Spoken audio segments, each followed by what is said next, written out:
Welcome to competitive exams library. Video చూస్తున్న వాళ్ళ ఇంకా సబ్స్క్రైబ్ చేయకుండా చూస్తున్న వాళ్ళ తప్పకుండా ఛానల్ అయితే సబ్స్క్రైబ్ చేసుకుని ఫాలో అవ్వండి. అలాగే వీడియోని చూస్తున్న ప్రతి వాళ్ళు వీడియోకి ఒక లైక్ చేసి అయితే చూడండి. ఓకే, ఆల్రెడీ మనకి CGL 10th సెప్టెంబర్ ఫస్ట్ షిఫ్ట్లకు సంబంధించిన ప్రశ్నలు ఆల్రెడీ వీడియో అప్లోడ్ చేశాను. ఈ వీడియోలో మనం సెకండ్ థర్డ్ షిఫ్ట్లో జరిగిన memory based question and answers అలాగే రిలేటెడ్ బిట్స్ అయితే డిస్కస్ చేద్దాం. ఎవరు కూడా క్వశ్చన్స్ అనేవి సెండ్ చేయట్లేదు, ఓన్లీ 1 పర్సన్ మాత్రమే టుడే సెండ్ చేయడం జరిగింది. సో ఎగ్జామ్ అయిపోయిన తర్వాత నా పని అయిపోయింది కదా నాకెందుకులే అని అనుకోకుండా కాస్త టైం స్పెండ్ చేసి మీరు ఫ్రీ అయ్యాక మీకు గుర్తున్న క్వశ్చన్స్ ఏదైనా వీడియో కింద కామెంట్ చేయడం కానీ కాంపిటేటివ్ ఎగ్జామ్స్ లైబ్రరీ యూట్యూబ్ ఛానల్లో వీడియోస్ కింద లేదా నాకు ఇన్స్టాగ్రామ్లో సెండ్ చేయడం కానీ మిస్ అవ్వకుండా చేయండి. ఎందుకంటే మీరు హెల్ప్ చేసినట్లయితేనే మళ్ళీ నెక్స్ట్ టైం కూడా ఎగ్జామ్ జరిగినప్పుడు వేరే వాళ్ళు సెండ్ చేస్తారో మీకు హెల్ప్ఫుల్ అవుతుంది. ఓకే, సో సెల్ఫిష్గా ఆలోచించకుండా ప్రతి వాళ్ళు క్వశ్చన్స్ అనేవి సెండ్ చేసే ప్రయత్నం అయితే చేయండి. మొట్టమొదటి క్వశ్చన్ వచ్చేసరికి 2023 నాటికి భారతదేశంలో మొత్తం మీద ఎన్ని హైకోర్టులు ఉన్నాయి, how many high courts are there in India అని ప్రశ్న అడిగారు. టోటల్గా 25 హైకోర్టులు అయితే ఉండడం జరిగింది. మనం ఎప్పుడు కూడా every month who is who video అలాగే సుప్రీంకోర్టు జడ్జెస్ హైకోర్టు జడ్జెస్కి సంబంధించి వీడియోస్ చేసుకున్నప్పుడు మనం చాలాసార్లు అయితే డిస్కస్ చేస్తాం. 25 హైకోర్టులకి ప్రధాన న్యాయమూర్తులు ఎవరు, ఏ హైకోర్టులకి మనకి సొంతంగా హైకోర్టులు లేవు లాంటి పాయింట్స్ కూడా డిస్కస్ చేశాం కదా. ఎన్ని హైకోర్టులు అని అడిగారు, 25. సింపుల్ క్వశ్చన్ మనకి. ఓకే, రిలేటెడ్గా అడగడానికి అవకాశం ఉంది. ఏంటంటే భారతదేశంలో ఏ రాష్ట్రాలకి సొంతంగా హైకోర్టు కలిగి లేవు అంటే గోవా రాష్ట్రానికి సొంతంగా హైకోర్టు లేదు, అరుణాచల్ ప్రదేశ్ రాష్ట్రానికి సొంతంగా హైకోర్టు లేదు, మిజోరాం రాష్ట్రానికి సొంతంగా హైకోర్టు లేదు, నాగాలాండ్ రాష్ట్రానికి సొంతంగా హైకోర్టు లేదు. ఓన్లీ మనం స్టేట్స్, యూనియన్ టెరిటరీస్ కాదు, కేవలం స్టేట్స్ గురించి మాట్లాడుకుంటున్నాం. గోవా, అరుణాచల్ ప్రదేశ్, మిజోరాం, నాగాలాండ్కి అయితే సొంతంగా హైకోర్టు లేవు, గుర్తుపెట్టుకోండి, అడిగే అవకాశం ఉంది. మరి గోవాకి హైకోర్టు లేదు కదా, గోవా ఎవరి దగ్గరికి వెళ్తుందంటే గోవా బొంబాయి పరిధిలోకి వస్తుంది, బొంబాయి హైకోర్టు పరిధిలోకి. అలాగే అరుణాచల్ ప్రదేశ్, మిజోరాం, నాగాలాండ్ కూడా హైకోర్టు లేవు కాబట్టి ఇవి అస్సాంతో పాటుగా గౌహతి హైకోర్టు పరిధిలోకి అయితే వస్తాయి. సో ఇన్ఫర్మేషన్ గుర్తుపెట్టుకోండి. నెక్స్ట్ ఏయు అనేది మనకి దేనికి సంబంధించిన సింబల్ అని అడిగారు. ఏయు అనేది మనకి గోల్డ్, బంగారానికి సంబంధించిన సింబల్ మనకి. అలాగే ఒలింపిక్ కమిటీ అనేది ఫార్మేషన్ ఎప్పుడు జరిగిందని అడిగారు. జూన్ 23, 1894 1894లో ఒలింపిక్ కమిటీని ఎస్టాబ్లిష్ చేశారు. ఎవరు అంటే పిరేడి కోబర్టీని అయితే ఎస్టాబ్లిష్ చేయడం జరిగింది. అలాగే మనకి ఫండమెంటల్ డ్యూటీస్, ప్రాథమిక విధులు అనేవి ఏ ఆర్టికల్కి సంబంధించినవి అని అడిగారు. ఆర్టికల్ 51A కి సంబంధించినవి. ఆల్రెడీ మార్నింగ్ కూడా వీటికి సంబంధించి పూర్తి వివరాలు అన్నీ కూడా మనం డిస్కస్ చేసాం, మళ్ళీ ఇప్పుడు రిపీట్ చేయట్లేదు. ఒకసారి మార్నింగ్ వీడియో చూడకపోతే చూడండి. 9th 10th వీడియోస్ కూడా నేను ఆల్రెడీ అప్లోడ్ చేశాను, రివ్యూస్ అనేవి రిలేటెడ్ బిట్స్తో సహా చెప్తున్నాను కాబట్టి ఇవి SSC CGLకే కాదు, MTS నెక్స్ట్ జరగబోయే MTS ఎగ్జామ్స్కి, రైల్వే ఎగ్జామ్స్కి కూడా యూజ్ అవుతాయి కాబట్టి ఫాలో అవ్వండి రివ్యూస్ అనేవి. నెక్స్ట్ గ్రామ పంచాయతీ రిలేటెడ్గా ప్రశ్న అడిగారంట. గ్రామ సభ అనేది ఏ ఆర్టికల్కి సంబంధించింది అని అడిగితే కనుక 243A కి సంబంధించింది. మున్సిపాలిటీస్ అయితే 243B అయితే వస్తాయి. పంచాయతీల వ్యవస్థాపన 243B, 243Q అనేది మున్సిపాలిటీ వ్యవస్థాపన, 243 పంచాయతీల నిర్మాణం, 243R మున్సిపాలిటీ నిర్మాణం, 243S వార్డు కమిటీల నిర్మాణం కిందకి అయితే వస్తుంది.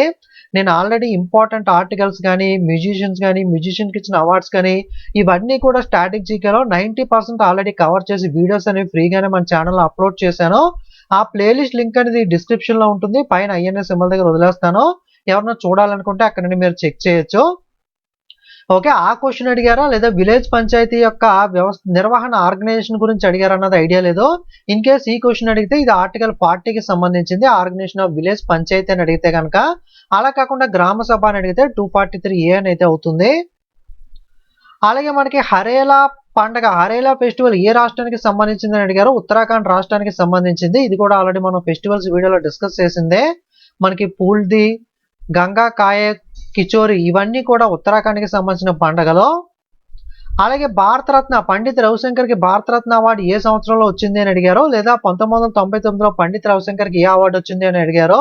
ఆన్సర్ వచ్చేసరికి భారతరత్న. ఓకే, మిగతా అవార్డ్స్ మీరు కింద గమనించవచ్చు, ఈయనకు వచ్చిన అవార్డ్స్ ఎప్పుడెప్పుడు ఏ అవార్డ్స్ వచ్చాయన్నది. అలాగే ఇండియన్ స్ట్రగుల్ పుస్తక రచయిత ఎవరు అని అడిగారు. Book author Subhash Chandra Bose. అలాగే మోహిని అట్టం నృత్యం కేరళ రాష్ట్రానికి సంబంధించింది కదా. ఇలా డైరెక్ట్గా సింపుల్గా అడగకుండా మోహిని అట్టం ఏ ట్రైబ్స్ మనకి నృత్యం లేదా ఏ స్టైల్ అని అయితే అడిగారో ఇది క్లారిటీగా చెప్పలేదు మనకి. ఎగ్జామ్ రాసిన వాళ్ళు కన్ఫర్మ్ చేయండి. ఏ టైప్ ఆఫ్ స్టైల్లో మోహిని అట్టం ఉంటుంది అంటే లాస్య స్టైల్లో అయితే ఉంటుంది. ఓకే, అలాగే పాకిస్తాన్ ఇండియాని డివైడ్ చేసే నది ఏంటి అని అడిగారు. రవి నది, రవి రివర్ అయితే ఆన్సర్ అవుతుంది. ఇన్ కేస్ రవి లేకపోతే కనుక ఆప్షన్స్ లో ఇండస్ రివర్ సింధు నది కూడా ఆన్సర్ అయ్యే అవకాశం ఉంటుంది. అలాగే ఆర్టికల్ 124 అనేది మనకి సుప్రీంకోర్టులో ఎవ్రీ జడ్జిని మనకి అపాయింట్ చేయడానికి సంబంధించిన ఆర్టికల్. మనకి జడ్జెస్ని అపాయింట్ చేసే ఆర్టికల్ ఏంటి అని అడిగారు, ఆర్టికల్ 124. అలాగే గౌతమిపుత్ర శాతకర్ణి ఏ వంశానికి చెందినవాడు అని అడిగారు. సో మీరు సినిమా కూడా చూసే ఉంటారు కదా, బాలకృష్ణది. సినిమా చూస్తే మీకు ఐడియా ఉంటే ఉంటుంది. శాతవాహన డైనస్టీకి చెందినవాడు గౌతమిపుత్ర శాతకర్ణ. అలాగే వికెట్ కీపర్ అనే పదం ఏ క్రీడకి సంబంధించింది అడిగారు. క్రికెట్ కి సంబంధించింది. Sports related term, sports related persons అనేవి మనకు ఖచ్చితంగా అడుగుతాడు నెక్స్ట్ షిప్ లో కూడా చూసుకోండి. మనకి చోలియా అనే డాన్స్ ఫామ్, ఫోక్ డాన్స్ అనేది ఏ రాష్ట్రానికి సంబంధించిన అడిగారు. ఉత్తరాఖండ్కి సంబంధించింది. ఉత్తరాఖండ్కి సంబంధించి ఫెస్టివల్ అడిగారు, డాన్స్ ఫామ్ అడిగారు. హుర్కియా బౌల్, బోటియా, రమన్, గర్వాలి, హుమాయూని, కజారి, జోరా, చప్పేలి ఇవన్నీ కూడా ఉత్తరాఖండ్కి సంబంధించిన ఫోక్ డాన్సెస్ మనకి. అలాగే which is the largest saline water, మనకి ఉప్పు నీటి సరస్సు అతిపెద్దది ఏంటి అని అడిగారు. భారతదేశంలో చిలకా సరస్సు. మనకి కోల్డ్ విండ్స్ అనేవి రాకుండా భారతదేశాన్ని మనకి రక్షించేవి ఏంటి, కోల్డ్ విండ్స్ నుండి ప్రివెంట్ చేసేవి ఏంటి అని అడిగారు. హిమాలయ పర్వతాలు. మనకి సెంట్రల్ ఏషియా నుండి కోల్డ్ విండ్స్ అనేవి సౌత్ ఏషియాకి ఎంటర్ అవ్వకుండా హిమాలయాస్ అనేవి మధ్యలో అడ్డంగా అయితే మనకు ఉండడం జరుగుతుంది. ఓకే, కోల్డ్ విండ్స్ అనేవి మనకి సౌత్ ఏషియాకి రాకుండా మధ్యలో హిమాలయ పర్వతాలు ఎత్తుగా ఉండడం వల్ల ఈ విండ్స్ అయితే మనకి ప్రివెంట్ చేస్తాయి. గ్రూప్ 16 కి సంబంధించిన ఎలిమెంట్స్ పీరియాడిక్ టేబుల్ అని కొంతమంది అన్నారు. గ్రూప్ 6 అడిగితే మనకి క్రోమియం, మనకి మెరిడియం, టంగ్స్టన్, సీబోర్గిడియం అయితే మనకి 6 గ్రూప్ కి సంబంధించిన ఎలిమెంట్స్ అయితే అవుతాయి. కొంతమంది ఆల్కలీ అని అడిగారు. ఆల్కలీ మెటల్ అయితే lithium, sodium, potassium, rubidium, caesium, francium అయితే గ్రూప్ 1 కి సంబంధించిన ఎలిమెంట్స్ అయితే అవుతాయి ఎక్సెప్ట్ హెచ్ మనకి. ఓకే, పీరియాడిక్ టేబుల్ మీద మాత్రం ఖచ్చితంగా ఒక ప్రశ్న అయితే అడిగారు. అది ఎగ్జాక్ట్ గా ఆల్కలీనా లేదా గ్రూప్ 6 అనేది అయితే ఐడియా లేదు, కానీ ఒకసారి పీరియాడిక్ టేబుల్ రిలేటెడ్ చూసుకోండి. అలాగే మనకి స్త్రీ పురుస్తులానా ఒక ప్రొనౌన్సియేషన్ చూసుకోండి ఒకసారి, డిఫరెంట్ గా ఉంది. పుస్తకాన్ని ఎవరు రచించారని అడిగారు. తారాబాయి షిండే అయితే రచించడం జరిగింది. నెక్స్ట్ ఐఎస్ఎస్ఎఫ్ వరల్డ్ కప్ 2021లో ఇండియా ఎన్ని బంగారు పథకాలు సాధించింది అని అడిగారు. ఇప్పుడు 2024 సంవత్సరంలో మనం ఉంటే 2021 ఎందుకు అడిగాడు, ఏమన్నా పిచ్చోడా ఎగ్జామినర్ అని అయితే మీకు డౌట్ రావచ్చు. మనకి ఎగ్జామినర్ అడిగిన ప్రతి క్వశ్చన్ వెనక ఒక అంతరార్థం, ఒక రీజన్ అయితే డెఫినెట్ గా ఉంటుంది. ఊరికే మనకి ఏదో ఒక బిట్ అయితే అడగరు కదా. 2021 పాత బిట్ అయినప్పటికీ కూడా ఇప్పుడు ఎందుకు అడిగారు ఐఎస్ఎస్ఎఫ్ వరల్డ్ కప్ లో ఇండియా మనకి ఎన్ని మెడల్ సాధించింది అని అంటే గనక, ఈ 2021లో ఐఎస్ఎస్ఎఫ్ వరల్డ్ కప్ అనేది మనకి ఇండియాలో జరగడం జరిగింది. ఇండియా అనేది హోస్ట్ చేసింది. ఒక పాయింట్, ఇండియా హోస్ట్ చేసింది ఇంపార్టెంట్. అలాగే మెడల్స్ టాలీలో కూడా ఇండియా టాప్ ప్లేస్ లో నిలవడం జరిగింది. మనకి ఏదన్నా ఇండియాలో నిర్వహించినవి కానీ ఇండియా మనకి టాప్ ప్లేస్ లో లేదా ఏదైనా మెడల్స్ అనేవి సాధించినప్పుడు అది మనకి చాలా ఇంపార్టెంట్ స్టాటిక్ కింద మారుతుంది. మనం అటువంటి వాటిని మనం ఖచ్చితంగా గుర్తుపెట్టుకోవాలి. అందుకే 2021 పాతదైనప్పటికీ కూడా ఇండియాలో జరిగింది, ఇండియా మెడల్స్ టాలీలో టాప్ ప్లేస్ లో ఉంది కాబట్టి ఈ బిట్ అనేది ఎగ్జామినర్ అడగడం జరిగింది. ఇండియా మొత్తం మీద 16 బంగారు పథకాలను అయితే ఐసీసీ వరల్డ్ కప్ 2021లో సాధించింది. 10 సిల్వర్, ఓకే, 10 రజత పథకాలు, 8 కాంస్య పథకాలు, 8 బ్రాంజ్ మెడల్స్, టోటల్ గా 34 మెడల్స్ తో మెడల్స్ టాలీలో టాప్ ప్లేస్ లో ఉంది. సెకండ్ ప్లేస్ లో యుఎస్ అయితే నిలవడం జరిగింది. Okay, so ICC world cup 2021లో ఇండియా 16 బంగారు పథకాలను అయితే సాధించింది. అలాగే కోల్డ్ బ్లడెడ్ యానిమల్స్ రిలేటెడ్ గా కింద కొన్ని ఆప్షన్స్ ఇచ్చి దీంట్లో కోల్డ్ బ్లడ్ యానిమల్ ఏంటి అని అయితే అడిగారు. ఓకే, కోల్డ్ బ్లడ్ యానిమల్స్ కి మనకి ఎగ్జాంపుల్ చూస్తే రెపటైల్స్, అమీబియన్స్, ఫిష్ కానీ, ఇన్సెక్ట్స్ కానీ, ఓకే, లిజార్డ్స్ కానీ, టార్టైల్స్, స్నేక్స్, క్రోకడైల్స్, బీస్, ఫ్రాగ్స్, టోడ్స్, షార్క్స్ ఇవన్నీ కూడా కోల్డ్ బ్లడెడ్ యానిమల్స్ ఎగ్జాంపుల్ గా చెప్పుకోవచ్చు.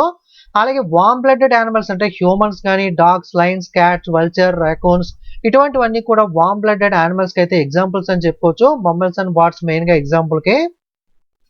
ఇస్లాం అనేది ఎక్కడి నుండి ఆరిజినేట్ అయిందని అడిగారు. ఇస్లాం మతం అనేది ముఖ్యంగా మెక్కా అనే ప్లేస్ లో, మెక్కా అంటే ప్రస్తుతం సౌదీ అరేబియా అంటాం కదా, దీనే మెక్కా అని అయితే గతంలో అనేవాళ్ళు. సో ఆప్షన్ లో మెక్కా ఉంటే మెక్కా లేదా సౌదీ అరేబియా ఉంటే సౌదీ అరేబియా ఆన్సర్ అవుతుంది. అలాగే మనకి పంచాయతీలు అనేవి ఏ భాగానికి సంబంధించినవి అంటే కనుక పార్ట్ 9 9వ భాగానికి సంబంధించినవి. 243 నుండి 243 వరకు ఆర్టికల్స్ అయితే కవర్ అవుతాయి. సో మిగతావి కూడా చూసుకోండి. మున్సిపాలిటీ 9A, సహకార సంఘాలు 9B, అలాగే ప్రాథమిక హక్కులు పార్ట్ 4A, ప్రాథమిక హక్కులు పార్ట్ 3. ఓకే, చూసుకోండి, అడుగుతూ ఉంటాడు ఇవి కూడా. సో మార్నింగ్ షిఫ్ట్ లో ఆల్రెడీ ఇవన్నీ ఇంగ్లీష్ లో చెప్పాను కాబట్టి ఇప్పుడు తెలుగులో చెప్తున్నాను. అలాగే మనకి ఉస్తాద్ విలాయత్ ఖాన్. ఓకే, ఉస్తాద్ విలాయత్ ఖాన్ మనకి ఏ విద్వాంసుడు, ఏ సంగీత విద్వాంసుడు related to which musical instrument అని అడిగారో సితార్ విద్వాంసుడు. ఇది కూడా ఆల్రెడీ మనం మ్యూజికల్ ఇన్స్ట్రుమెంట్ వీడియోలో చేసుకున్నప్పుడు చెప్పాను. అలాగే ఇందులో బాగా ఇంపార్టెంట్ చెప్పి పర్వేజ్ ఖాన్, బుద్ధాదిత్య ముఖర్జీ, ఉస్తాద్ విలాయత్ ఖాన్, ఇలాయస్ ఖాన్ అని చెప్పి వీటిని వేరే కలర్ లో కూడా ఐడెంటిఫై చేసి ప్రీవియస్ పేపర్ లో ఎక్కువగా అడుగుతున్నాడు. ఇవి ఇంపార్టెంట్, బాగా గుర్తుపెట్టుకోండి అని కూడా మీకు ప్రత్యేకంగా చెప్పడం కూడా జరిగింది. సేమ్ అదే విధంగా మనకి బిట్ కూడా వచ్చింది. అలాగే మనకి సరోద్ రిలేటెడ్ గా అడిగారు. సరోద్ లో అమ్జద్ అలీ ఖాన్, అలావుద్దీన్ ఖాన్, మనకి విశుద్ధి శరణ్ రాణి, ఎస్ శర్మ, వీళ్ళు ఇంపార్టెంట్ ఎక్కువగా. ఓకే, వీళ్ళందరూ కూడా సరోద్ ప్లేయర్స్ మనకి. అలాగే మిడ్ డే మీల్ స్కీమ్ ఉంటుంది కదా, మధ్యాహ్న భోజన పథకం. మనకి మధ్యాహ్నం పిల్లలకైతే భోజనాలు పెడుతూ ఉంటారు ప్రభుత్వ పాఠశాలలో. ఈ పథకాన్ని మొట్టమొదటిగా ఏ రాష్ట్రం ప్రారంభించిందంటే తమిళనాడు రాష్ట్రం ప్రారంభించింది. రీసెంట్ గా ఈ పథకాన్ని మనకి మళ్ళీ కూడా రీలాంచ్ అనేది కూడా తమిళనాడులోనే చేశారు. రీసెంట్ గా మిడ్ డే మీల్ స్కీమ్ ఎక్కడ రీలాంచ్ చేశారు అని అడిగినా, మొట్టమొదటిసారిగా మిడ్ డే మీల్ స్కీమ్ ని ఎక్కడ ప్రారంభించారు అని అడిగిన ఆన్సర్ తమిళనాడు అయితే అవుతుంది. అలాగే మనకి hockey federation, Indian hockey federation అనేది ఎప్పుడు ఫామ్ అయింది అంటే కనుక 1925 నవంబర్ 7న అయితే ఇండియన్ హాకీ ఫెడరేషన్ గవాలియర్ లో అయితే మనకి ఫామ్ అవడం జరిగింది. ఫస్ట్ నాన్ యూరోపియన్ టీం మనకి FIH లో పార్టిసిపేట్ చేసిన టీమ్ గా మనకి ఇండియన్ హాకీ ఫెడరేషన్ అయితే నిలవడం జరిగింది. 1925 అయితే ఆన్సర్ అవుతుంది. అలాగే లెజిస్లేటివ్ వింగ్ అనేది ఇండియన్ గవర్నమెంట్ లో ఏ భాగానికి వస్తుందంటే పార్లమెంట్ లో భాగం కింద వస్తుంది. సో పార్లమెంట్ లో ఏమేం భాగాలు ఉంటాయి మీ అందరికీ తెలుసు. రాష్ట్రపతి, 2 హౌసెస్ అనేవి ఉంటాయి. ఒక హౌస్ లోక్సభ, అలాగే ఒక హౌస్ అనేది Rajya Sabha. Okay, council of state Rajya Sabha, house of people మనకి లోక్సభ. ఓకే, ఆన్సర్ అయితే పార్లమెంట్ అవుతుంది. అలాగే Rudrasena 2 member of Vakataka dynasty. Okay, question ఎలా అడిగారు అంటే చంద్రగుప్త 2 కూతురు డాక్టర్ అయిన ప్రభావిత గుప్తా ఎవరైతే ఉన్నారో, చంద్రగుప్త 2 మనకి గుప్తా ఎంపైర్ రూలర్ అయిన చంద్రగుప్త 2కి కూతురు ఉంది. ఆ కూతురు ప్రభావతి గుప్తా. ఈ ప్రభావతి గుప్తాని పెళ్లి చేసుకున్న రుద్రసేన 2 మనకి ఏ వంశానికి చెందినవాడు అని అయితే క్వశ్చన్ అడిగారో. కన్ఫ్యూజ్ అవ్వకండి. గుప్తా ఎంపైర్ అయిన చంద్రగుప్త 2 కూతురైన ప్రభావిత గుప్తా అని పెళ్లి చేసుకున్న రుద్రసేన 2 ఏ వంశానికి చెందినవాడు? మనకి వకటాకా వంశానికి చెందినవాడు. రవీంద్రనాథ్ ఠాగూర్ గారికి 1913వ సంవత్సరంలో నోబెల్ లిటరేచర్ బహుమతి అయితే రావడం జరిగింది. ఓకే, నోబెల్ లిటరేచర్ సాహిత్య బహుమతి అనేది దేనికి వచ్చింది అంటే గీతాంజలి పుస్తకానికి సంబంధించి అయితే రావడం జరిగింది. నోబెల్ ప్రైజ్ రిలేటెడ్ గా స్టాటిక్ అయితే క్వశ్చన్ అడిగారు. అలాగే మనకి మహిళల అక్షరాస్యత శాతం మీద క్వశ్చన్ అడిగారంట. 65.46% ఉంటుంది. పురుషుల అక్షరాస్యత అడిగితే నెక్స్ట్ అప్కమింగ్ 82.14%. మొత్తం అక్షరాస్యత శాతం టోటల్ లిటరసీ అడిగితే 74.04% ఉంటుంది. అలాగే అత్యధిక అక్షరాస్యత రేట్ అడిగితే కనుక కేరళ, నెక్స్ట్ మిజోరాం. లోయెస్ట్ అత్యల్పం అడిగితే కనుక బీహార్ అవుతుంది. కేంద్ర పాలిత ప్రాంతాల్లో అత్యధికం లక్షద్వీప్ అయితే, అత్యల్పం దాద్రా నగర్ హవేలీ అయితే అవుతుంది. అలాగే అత్యధికంగా ఏ మతం భారతదేశంలో ఉందంటే హిందూ మతం 79.8%, ముస్లిం సెకండ్ ప్లేస్ లో 14.2%, క్రిస్టియన్ 2.3% తో థర్డ్ ప్లేస్, సిక్కులు 1.7% తో 4వ స్థానం, బుద్ధిస్టులు 0.7% తో నెక్స్ట్, జైన్ 0.4% తో నెక్స్ట్ అయితే ఉన్నారు.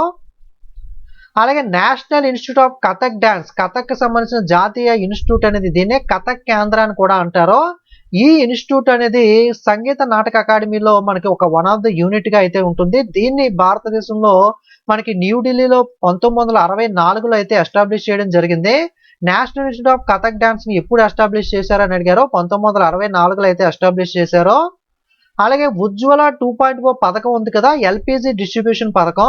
ఈ పథకం యొక్క 2.0 యొక్క ఏం ఏంటి అని అడిగారు. ఈ పథకం యొక్క లక్ష్యం ఏంటి 2.0 కింద అంటే 10 మిలియన్ మోర్ బెనిఫిషియరీ అనే దాన్ని ఈ పథకంలో కవర్ చేయాలని చెప్పి సెకండ్ ఫేజ్ లో వాళ్ళు లక్ష్యంగా పెట్టుకున్నారు. 10 మిలియన్ మోర్ అనేది అయితే ఆన్సర్ అయితే అవుతుంది. ఓకే, PMUY అంటే ప్రధానమంత్రి Ujjwala Yojana LPG distribution scheme ఇది. నెక్స్ట్ డ్రాఫ్ట్ కరువుకి సంబంధించి కొన్ని రాష్ట్రాలు, ఒక 2 రాష్ట్రాలు ఇచ్చి ఆ రాష్ట్రాల్లో కరువుకి ప్రధాన కారణం ఏంటి అని అడిగారు. సాయిల్ ఎరిక్షన్ కానీ లేదా లెస్ రైన్ఫాల్ పడడం కానీ ఇలాంటివి అయితే అక్కడ కరువుకి అయితే కారణం అవుతాయి. ఎగ్జాక్ట్ క్వశ్చన్ ఆప్షన్స్ ఐడియా లేదు కాబట్టి మీకు ఎగ్జాక్ట్ గా చెప్పట్లేదు. ఎగ్జామ్ రాసిన వాళ్ళు ఎగ్జాక్ట్ క్వశ్చన్ ఆన్సర్ కామెంట్ చేయండి. అలాగే మనకి లార్జెస్ట్ ప్రొడ్యూసర్ ఆఫ్ గ్రేప్స్, ద్రాక్ష అనేది ఎక్కువగా ఏ రాష్ట్రంలో భారతదేశంలో సాగు చేస్తారంటే మహారాష్ట్రలో అయితే సాగు చేస్తారో. అలాగే పీఎం కేర్ పథకం గురించి అడిగారు. ఇది వచ్చేసరికి కోవిడ్‌లో చాలా మంది కూడా వాళ్ళ యొక్క తల్లిదండ్రులని, లీగల్ గార్డియన్స్‌ని కోల్పోయి మనకి ఒంటరిగా మిగిలిపోయిన పిల్లలు ఎవరైతే ఉంటారో మనకి వాళ్ళ చదువుకు గాని, వాళ్ళ యొక్క భవిష్యత్తు కోసం మనకి సహాయం అందజేయడం కోసం పీఎం కేర్ పథకాన్ని 2021 మే 29న అయితే ప్రారంభించారు. ఓకే. సో, ఇది మనకి సెకండ్ థాట్‌షిప్‌లో గ్యాదర్ అయిన memory based question and answers అలాగే రిలేటెడ్ ఇన్ఫర్మేషన్ అనేది. ఇంకా మిగిలిపోయిన క్వెషన్స్ అనే వాటిని ఖచ్చితంగా కింద కామెంట్ చేయండి. అలాగే రేపు కూడా ఎగ్జామ్ రాస్తున్న ప్రతి షిఫ్ట్ అయిపోయిన తర్వాత ఏదైనా వీడియో కింద గాని, ఇన్‌స్టాగ్రామ్‌లో గాని నాకు క్వెషన్ సెండ్ చేసే ప్రయత్నం చేయండి. మర్చిపోకండి. మిగిలిన క్వెషన్స్ ఏమన్నా ఉంటే గనక రేపు వీడియోలో అయితే కవర్ చేస్తాను. మీకు ఎఫర్ట్ పెట్టి మీకోసం రిలేటెడ్ ఇన్ఫర్మేషన్ గ్యాదర్ చేసి వీడియో చేస్తున్నాను. మీరు నాకు చేసే హెల్ప్ వల్ల ఒకటే వీడియోకి ఒక లైక్ చేయండి, కామెంట్ చేయండి. మీ ఫ్రెండ్స్‌కి ఫేస్‌బుక్, వాట్సాప్, టెలిగ్రామ్‌లో వీడియోస్‌ని షేర్ చేయండి. ఇంకా సబ్స్క్రైబ్ చేయని వాళ్ళు సబ్స్క్రైబ్ చేయండి. అలాగే ఎగ్జామ్ తర్వాత క్వెషన్స్ అనే వాటిని సెండ్ చేయడం మర్చిపోకండి. టెలిగ్రామ్, ఇన్‌స్టాగ్రామ్ లింక్స్ అనేవి, వాట్సాప్ లింక్స్ అనేవి డిస్క్రిప్షన్‌లో ఉంటాయి. ప్రతి వాళ్ళు కూడా వాట్సాప్‌లో కూడా ఫాలో అయ్యే ప్రయత్నం అయితే చేయండి. ఓకే. Thank you.